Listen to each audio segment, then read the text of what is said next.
What's up, everybody? Welcome back to the channel. I hope you guys are having a great day, and we're doing a gauntlet style review. I've got a few people here with me. I've got my wife and sister. We just got done watching Doctor Strange in the Multiverse of Madness, and we're going to try to give you guys our thoughts on this. So, we're going to do this review mullet style, so it will be review in the front and spoilers in the back. So, I will let you guys know when we're going to start getting into the spoiler part. But to start off, we'll just give a review as far as our general takes, no spoilers, and just kind of general thoughts on the movie. I'll go ahead and start out with mine. I honestly feel about this Doctor Strange about the same way I did the first one, where that coming out of it, the first time that I watched it, I really didn't know exactly where I landed on it, exactly how much I enjoyed it. But I thought it was a pretty decent movie. I mean, I would, as of right now, just watching it the one time, and I do think this is a movie that merits probably like watching multiple times, like most of the Marvel movies, to really get a sense of how much you enjoy it and where it would fit. But right now, I would put it at a solid mid-tier level of the Marvel movies. I wouldn't say it's top tier like Civil War or Infinity War, Endgame, or even Spider-Man No Way Home. I didn't enjoy it as much as those, but I thought it was pretty good as Marvel's first outing and dipping into the horror genre.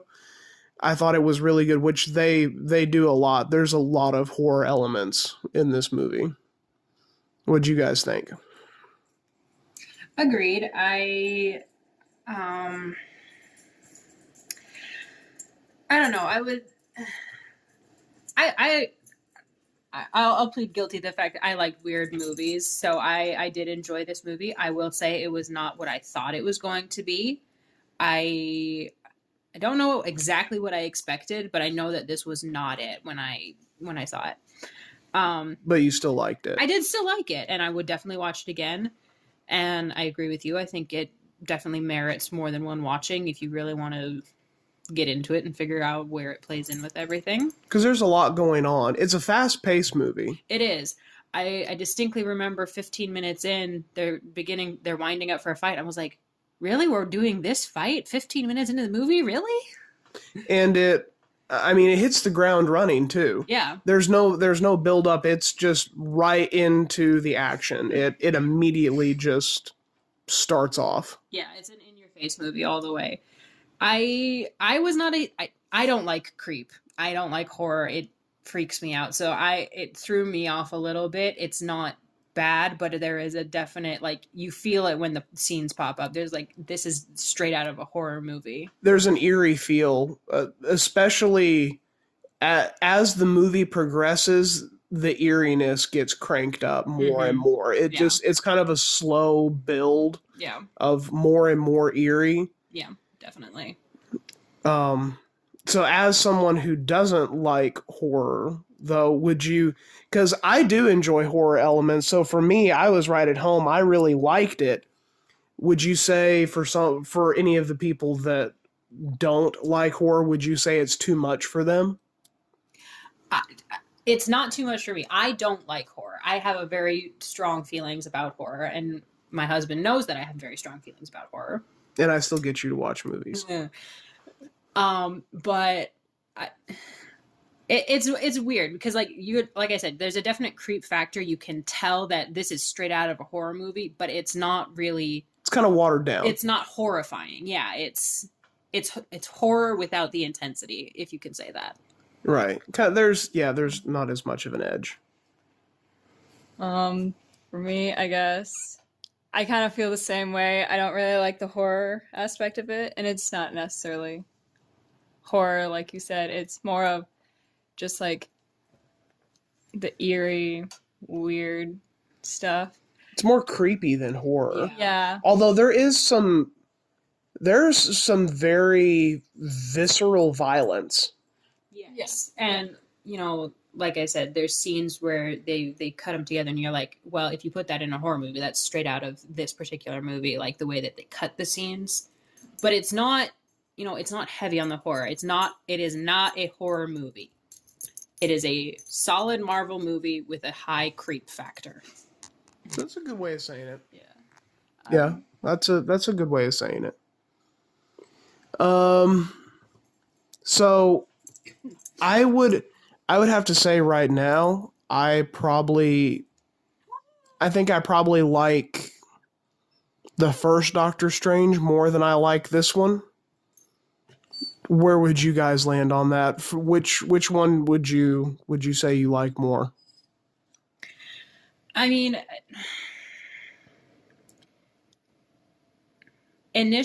after knee-jerk initial response, I would probably say I like the first one better. But there is kind of there's a difference in the timelines because, the first Doctor Strange is happening within the first Avenger, within the Avengers timeline and everything. Right. Like this is post-Avengers timeline and Endgame Infinity War. Right. It's a completely different tenor in the two movies. Yeah, I see what you're saying. So the Marvel universe, there is a shift in tone happening with the Marvel universe now that we have ended the Infinity Saga. The more Marvel movies we're getting into I felt a little bit of it with Shang-Chi, and then you feel a little bit more of it with Spider-Man No Way Home.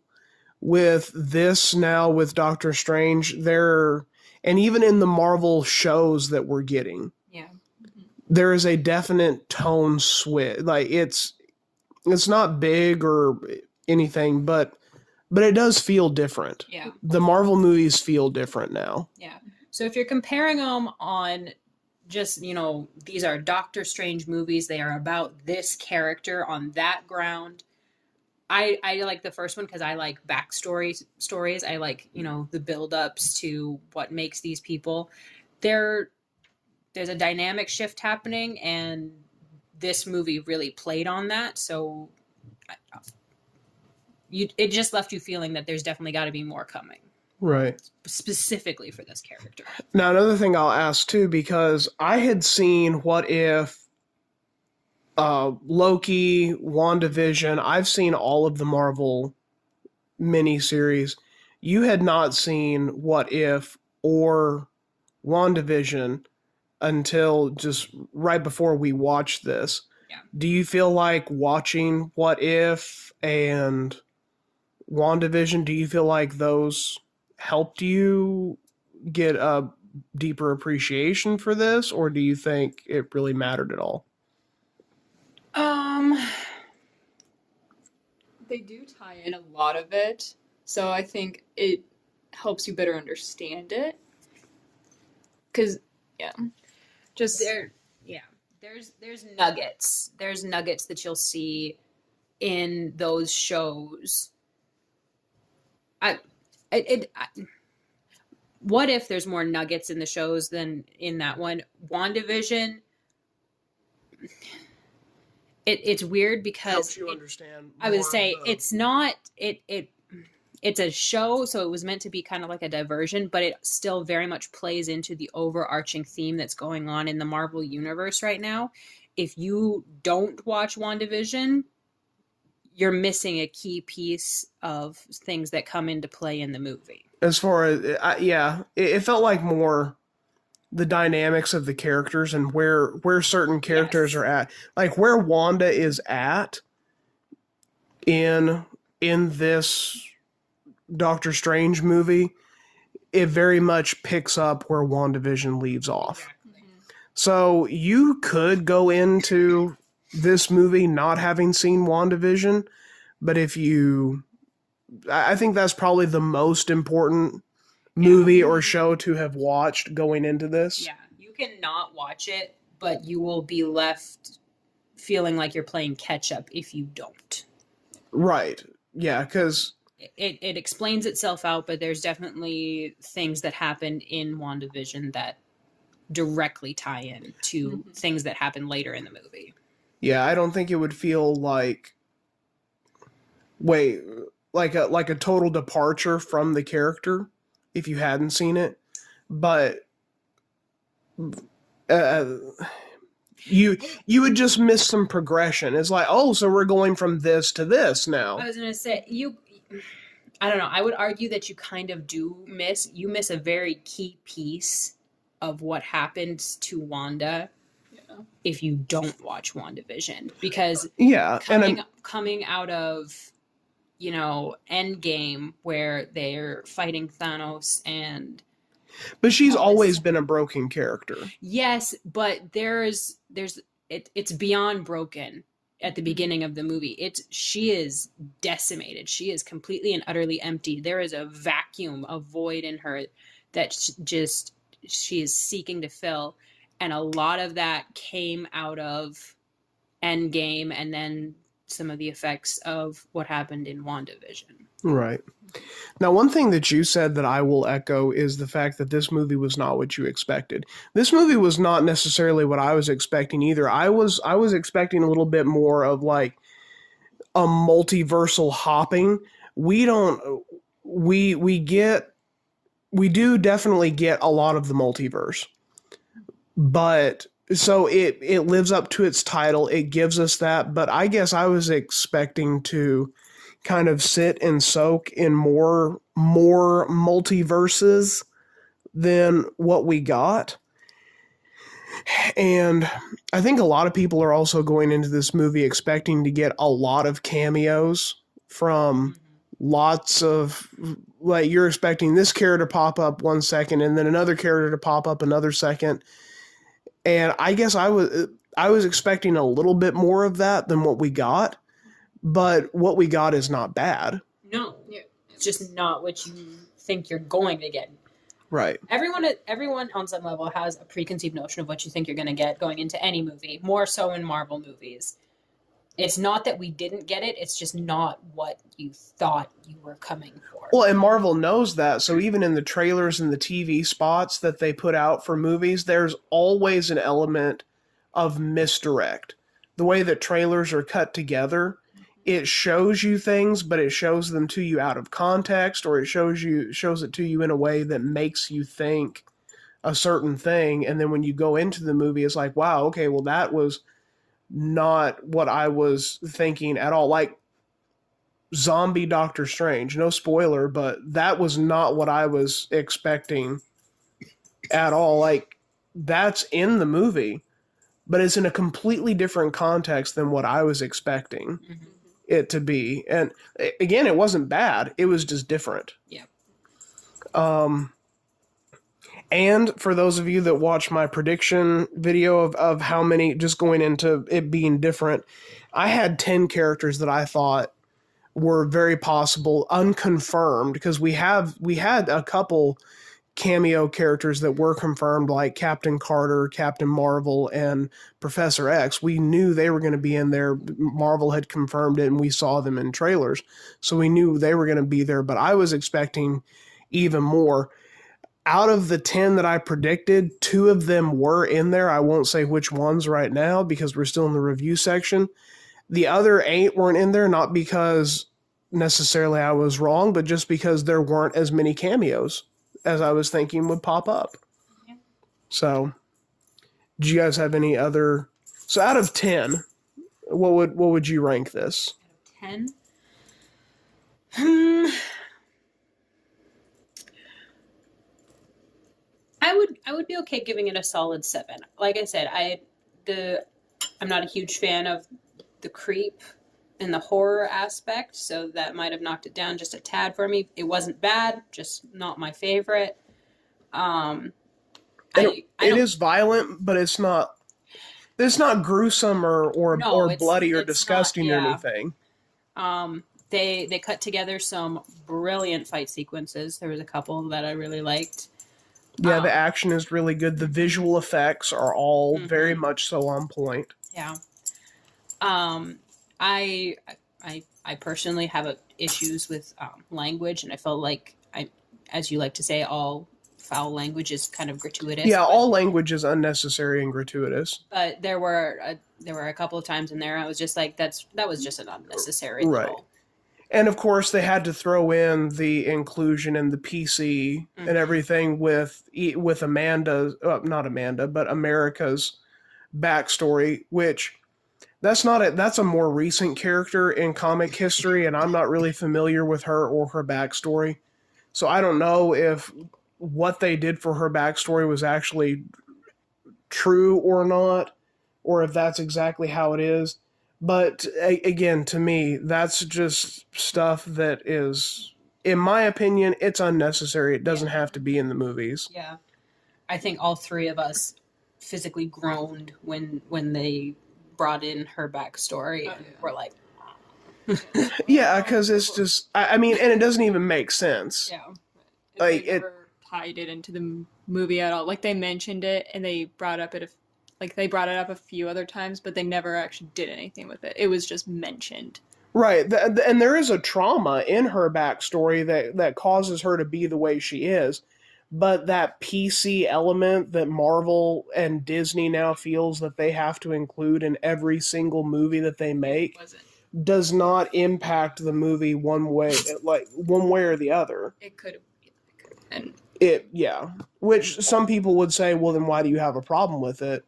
But because it is unnecessary. So it was trauma nonetheless, but it didn't have to be that. It was we're still gonna start giving spoilers away here if we keep talking about it. So we should. Okay, so out of 10, what would you give it? I give I'm not a huge fan of Doctor Strange. Like, his movies are okay, but I'm not a huge creep or, in better terms, Strange fan. But I give it a solid 6. 6, okay. So we got a 7 from you, 6 from you. I think I'm probably like right there in the middle, like 6 and 7. That's I would probably go on the higher end and say 7. I think it was good. Again, not exactly what I was expecting, but I do think it was a pretty solid movie. All right, so that's the review section. You guys have gotten our opinions. I would definitely say that it is definitely one that you would want to check out in theaters. Yes. Just for the visuals and everything, which, by the way, we got an awesome trailer for Avatar. The new Avatar 2, which is coming in December, which looks amazing. Just visually, like, you don't get a whole lot of what the story, you don't really get any element of what the story of this movie is going to be. I think we maybe got 10 words of dialogue in the entire trailer. Yeah. But that's not what the trailer was selling you on the looks. Yeah. Like, the visual effects and the way that this movie is going to look is going to be just as immersive as the first one was. I have no desire to see it for the story. I honestly found the story in the first one kind of boring and irrelevant. Well, it's dances with wolves in space. Well, whatever. Anyway, but I loved the way the world looked. Pandora is an amazing I told you, I was planet. like, I want to live in there. I want to live in that world right there. That's right, that and makes those so much sense. and Avatar, for some reason, I don't know what it is, but those movies do well, and we've only seen one, but this second one looks like it's going to do the exact same thing. Such an amazing job of immersing you into the world. I've never had a movie that does that quite that same way. Just make it feel so real and make you want to be there. I don't know, but yeah. So this is definitely a movie you would want to check out in theaters. It is I would say go watch it. All right, so now we're going to get into more of the spoilers aspect. So if you haven't seen the movie and you don't want anything spoiled, this is where you will want to sign off. Okay, you've been warned. Oh my goodness. Reed freaking Richards shows up in this movie. I was so happy when I saw that. You could hear everybody in the theater just like, oh my goodness. And it wasn't even just that it was Reed Richards. It was John Krasinski. This has been a fan casting for years now. People have been asking for John Krasinski as Reed Richards, and now it makes so much sense. It makes so much sense why the director of Fantastic Four has now said that he has exited the movie. It's because John Krasinski is going to direct this movie. He is going to be the director of Fantastic Four. He is going to star and direct in this movie. And Emily Blunt, his wife, better be the Invisible Woman. That's all I got to say on that. But that was cool. So he was the one. I did get that right. I nailed that one. And the other one that I got right was Black Bolt. Black Bolt does show up, and he was the actor from the series, even though I haven't seen it. But I did recognize him, and I thought those were really cool because I wasn't sure how much of the Illuminati we were going to see, which I really did think. I really would have liked to see another version of Iron Man. I really wanted to see another version of Iron Man. Yeah, It didn't have to be Tom Cruise. That would have been really cool. But I wanted to see an Iron Man. I mean, it's the Illuminati. Iron Man is a pivotal member of the Illuminati. He should have been there. But so that was cool. But those were the only cameos really that we got. I mean, we got a Bruce Campbell cameo, the hot dog guy, the pizza ball guy.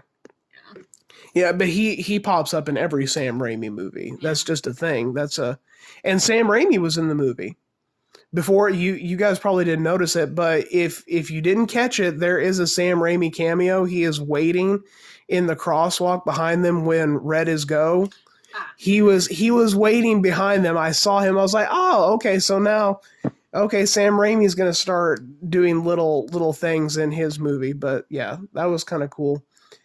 The way that Wanda kills all the Illuminati, though.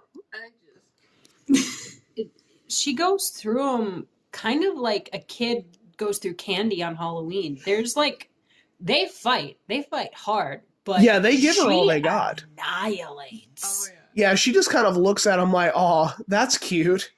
Like she just, Well, and this is where the creep really started to come in. That is where it was the strongest, right in that point. Yeah, so she comes in, she starts fighting the Ultron bots or whatever, which was cool to see that wipes too. them out, and the next scene that you actually see of her is she's got the oil meant to look like blood splattered all over her face. I was like, right. What hit Wanda?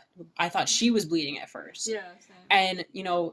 because they're in a different universe, Wanda is not with him. She's actually dream walking.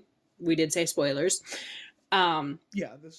Which the dream walking thing was interesting. That was just an interesting way that they did all that. So she's possessing her body in another universe, and she's got the glowing red eyes. Her movements are slightly disjointed because she's taking hits. The body is getting damaged, and still, and the one that she was inhabiting, we saw that little glimpse, had no shoes, walking through areas with glass and everything. Yeah, glass and broken bits of machinery and marble. She does not care. She's just like, no, I'm just going through, but it makes her walk a little bit more. It makes the walk disjointed, and she starts very quickly to look like the possessed thing that comes out of the walls and the woodwork in a horror movie. Yeah, no, she goes full psycho.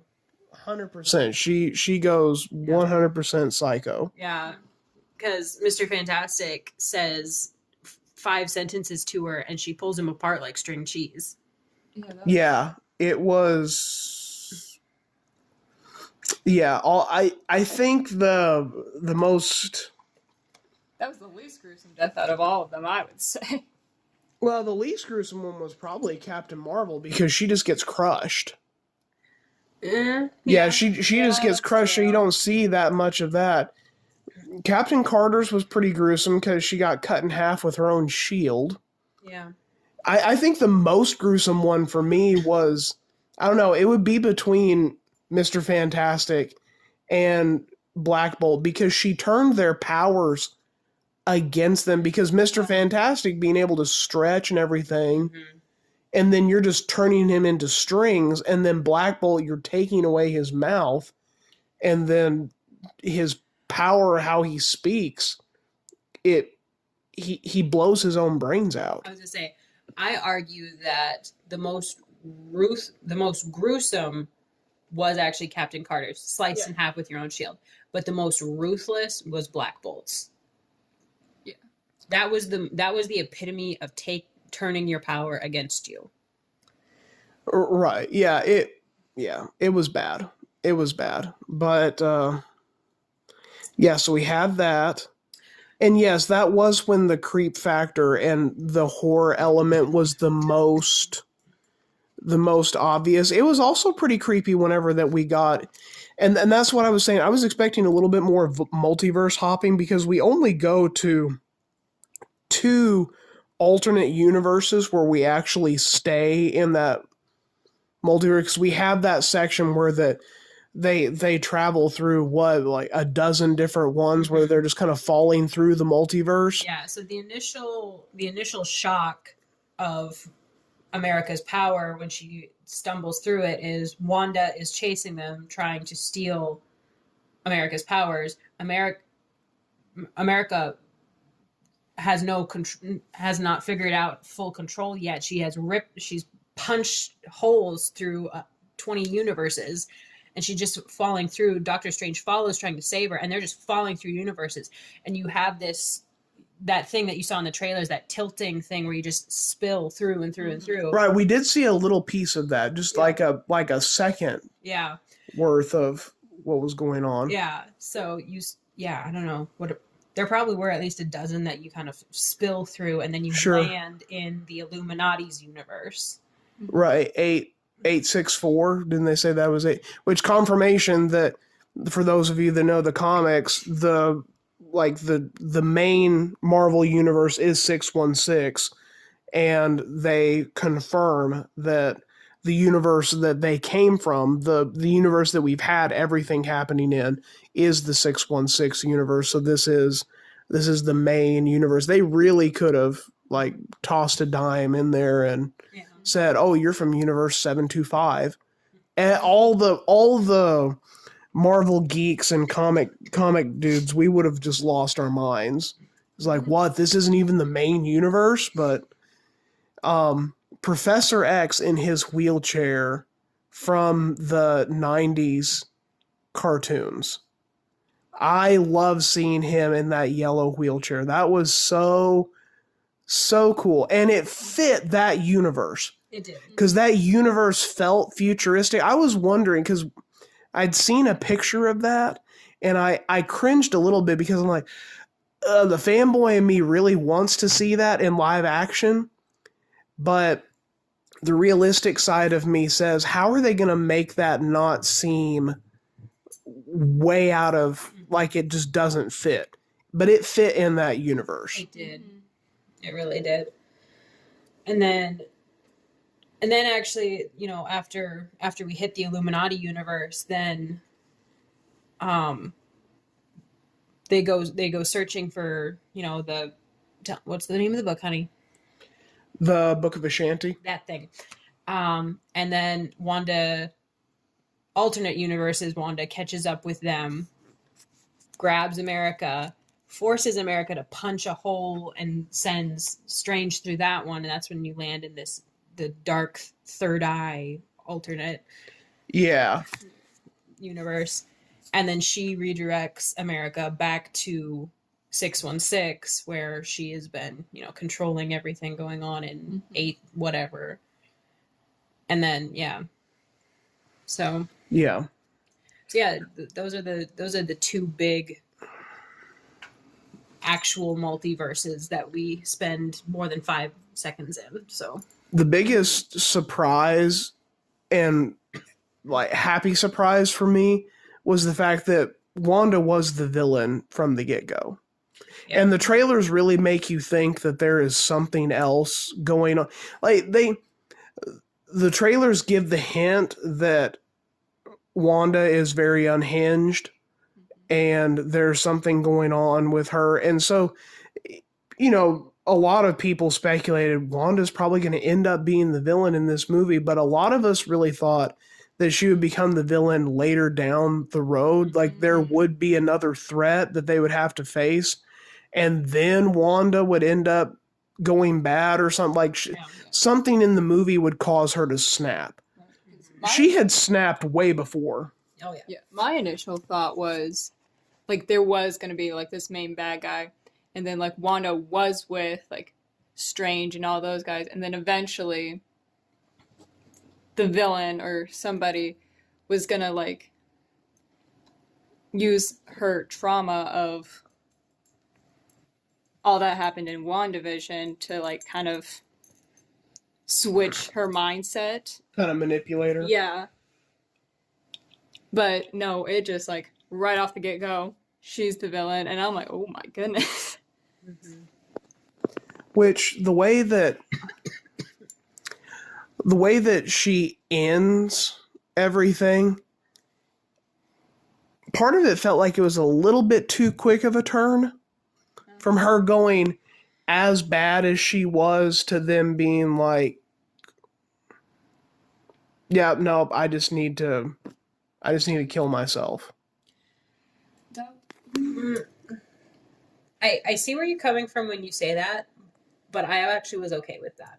I saw the pieces there, because the whole point of everything that Wanda, like, from the very get-go, you know, when Strange goes to get Wanda, pretty much out of the gate, 5 minutes talking, he realizes that something is not right. Something is seriously wrong with Wanda. And, you know, you come to find out that Wanda's been tampering with the Darkhold and whatever, and she is, you know, completely unhinged. But she is adamant the whole time that all she wants is her sons. Mm-hmm. All she wants in any universe is her boys. Which, that's another interesting part to me. Not once does she bring up Vision. I thought that was really odd. Like, she is so consumed with getting Billy and Tommy back, but it's like she's accepted the fact that she's lost Vision, and now it's just, I just have to at least get, because there's never any mention about Vision whatsoever. He's never brought up or mentioned one time. No, he's not. But he was technically referred to when, like, it was literally like one sentence of him. He was referred to at least like once, but it wasn't really. But you see that shift in her towards the end of WandaVision. Yeah. Once she has the babies and once she has them, she very much shifts. She turns on Vision because Vision is starting to try and unravel the hex. The boys don't care. To the boys, she is mom, and that is it. Her universe focuses down to those boys. So you think maybe she doesn't care about reconnecting with Vision because when she tried that in WandaVision, he objects to so maybe she doesn't want to reconnect with him because she knows he would object to her methods and what she's doing. I think that's probably exactly it. There's, not that this is the right thing, but that's interesting, because in What If, Vision does a very similar, like, he has a very similar problem where that he is protecting zombie Wanda, yeah. and even bringing people there to feed her. Mm-hmm. Like, there's that moral absence. It's interesting that and kind of also, like, at the end of WandaVision, it kind of like you can kind of see her and Vision's relationship kind of like tie up, because Kelsey did mention the whole Vision did not agree with, like, Wanda's methods, yeah. So towards the end, you can kind of see the relationship, like, wrapping up and not really. Wanda needed something to love. She focused that on Vision. She's a broken girl and she needs a focus. Vision refused to be that after he figured out what she did, but those boys never judged her. And that is why the disconnect, that disconnect that you perceive, I think that's why that happened. The boys never judged her, and that was all she wanted back. She wanted the love, unconditional, from those two boys that she had made up. And so, yeah, when, she's pushing so hard through the whole movie, she's adamant that that's all she wants. She just wants the boys. And when Wong asks her, he's like, why do you need the power? Why not just have America take you to this universe and be done with it? She's like, well, because what if the boys get sick?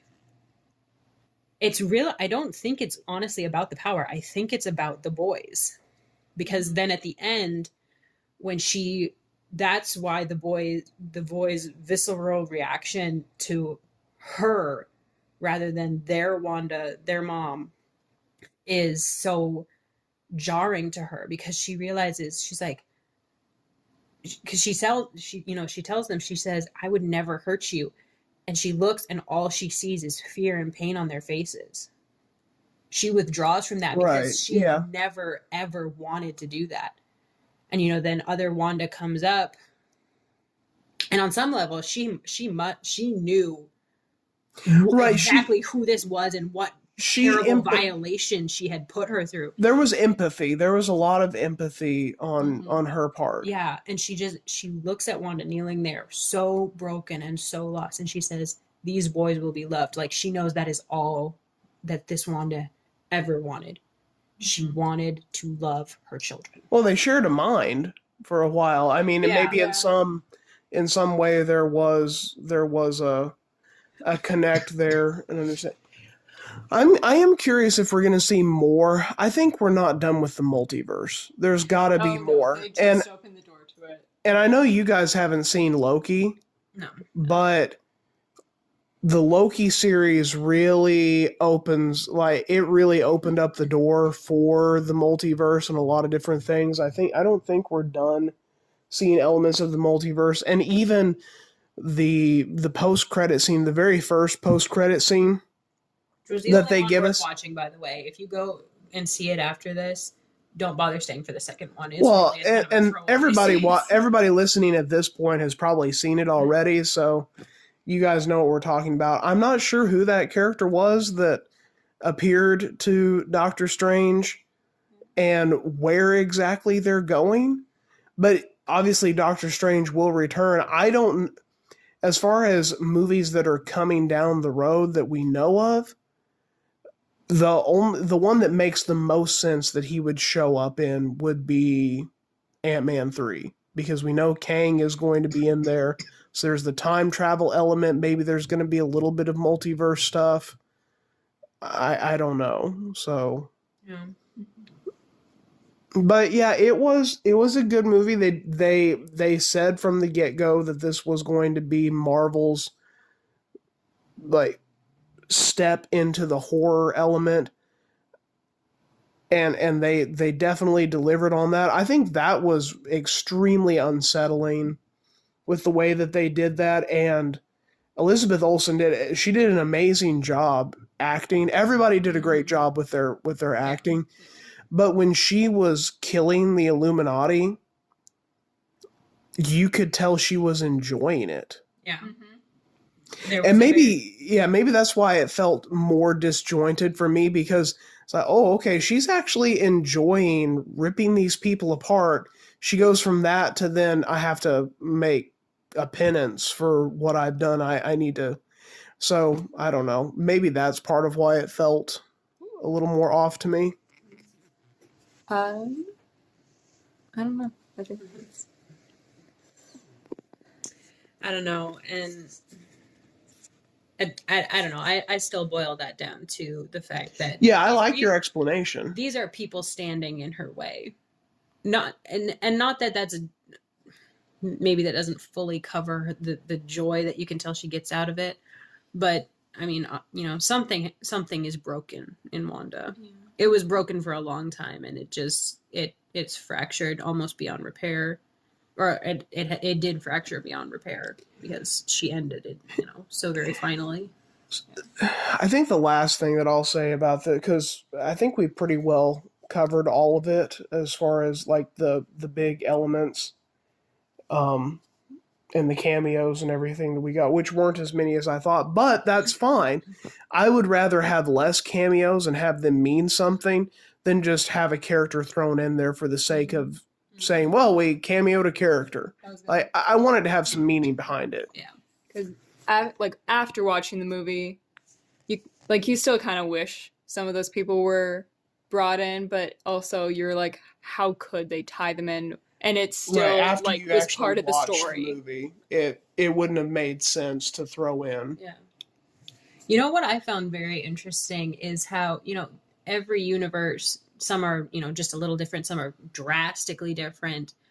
But, the characters that we see are all there's a pretty good differentiation between them. Steven was very much the same. Yeah, in he's a pattern. every universe. Even He's almost like a constant.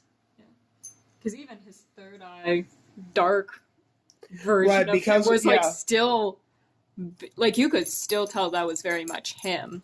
It just had a few. I'd say he has different. Psycho Strange. He has differing levels of morality. Yeah. But he does. But other than that, he is essentially the same character. He will sink to different levels in this for the sake of defending. I would argue that 616 Strange is probably the best of them. Yeah. He's at least the best of the ones that we saw and heard of. Mm-hmm.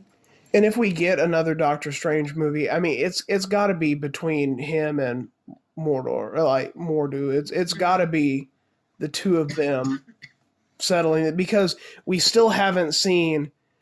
All these years have passed between the first Doctor Strange, where there was obviously the disconnect in the relationship, and we saw a little bit of that, but that was with that universe's version of him. We still haven't seen him reconcile with the one from his universe. So if they do a Doctor Strange 3, I mean, it's got to be the two of them going at it. Yeah. But yeah, it is interesting that character Strange is very comfortable in the gray areas, in the shady areas, and he, not that that's a good or a bad thing, but it's a he's definitely one of those characters that you can see him saying the ends justify the means. Because even at the very beginning, the Defender version of him was like, well, this is the only way, we got to do it, He's, yeah. But I think Doctor Strange is, like, Iron Man, Captain America, Spider-Man, the Hulk, those are characters that I really enjoy watching their solo movies. Thor, Doctor Strange, like Hawkeye, Black Widow. Those are some of the characters that I think I really just prefer them, and I like them more when they're secondary characters in other movies. I like the backstory that some of those characters get. Like for Black Widow, I actually really enjoyed that movie because it gave so much backstory of her. And see, I still haven't seen Black Widow, and I really just don't care about it that much, because and the Hawkeye series was probably the least interesting out of all the Marvel series that they've done. I just didn't. But yeah, I mean, I will always, if they announced a new Captain America movie, I would be so stoked.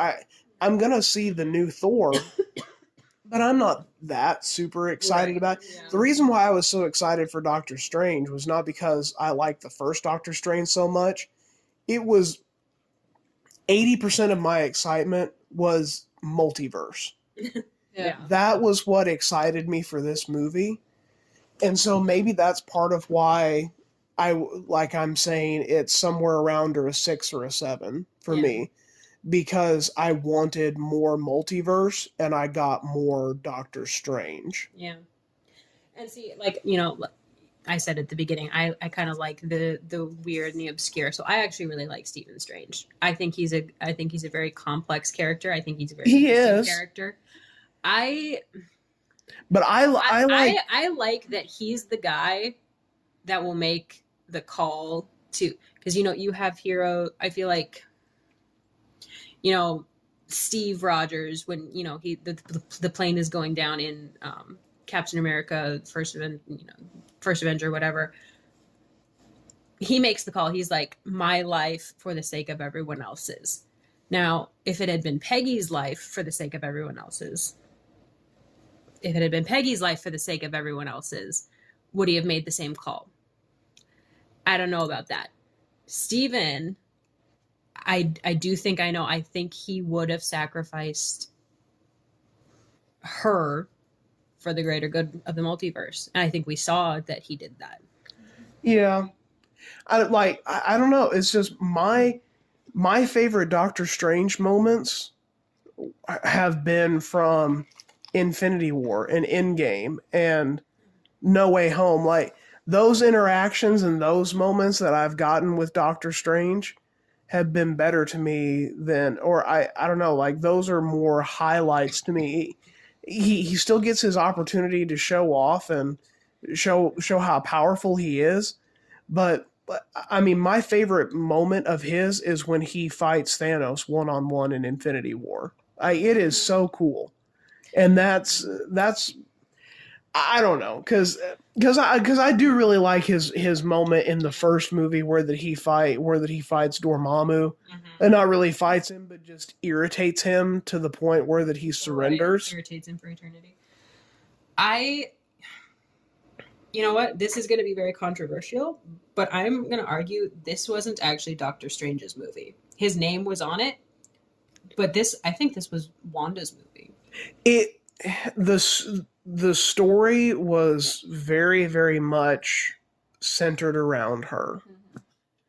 This was Wanda's movie, with America coming in as, your primary secondary character, and then Doctor Strange as your additional secondary character.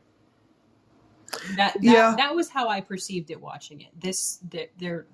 Wanda was kind of very much the driving force of this movie. Mm-hmm. Yeah, I can see that too. Yeah. But overall, it was good, and I enjoyed it.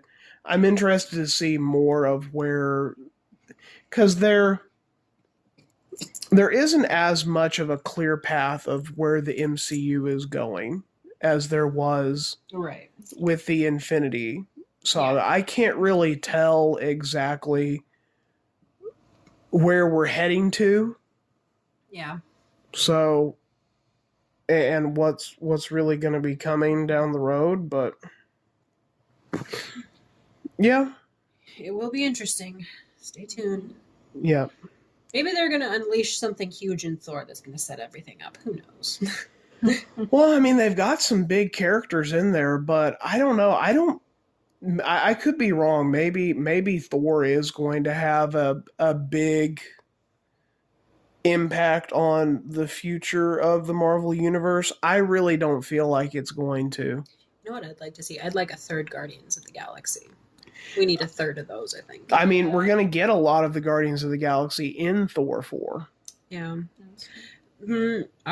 How much, though? Exactly, because I think from the trailers you can see that there's going to be a bit of a parting of ways between them. How soon do you think that comes in? I don't know. That's going to be...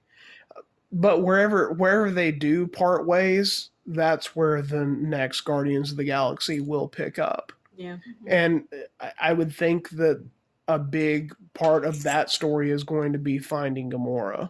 Yeah. Because that's about where they're at that point. So yeah. This Doctor Strange made me the most excited for Fantastic Four, though. I really want to see where we go with the Fantastic Four and introducing them and bringing them into it. I think that was the thing it got me most excited for in the future. Yeah. That and maybe a little bit more for Ant-Man 3. Let's say I'm intrigued to see where they pick Doctor Strange's story up again, because you have your first post-credit scene. He gets picked up by Charlize Theron's character there in the middle of the street, and they jump into what I think is probably the Dark Realm or some kind of sister realm like that. And so I will be interested to see where that picks up. Yeah, for sure. All right, guys. Well, I hope y'all enjoyed our take and thoughts and review and reaction, everything to Doctor Strange. Let us know in the comment section what you guys thought. And until next time.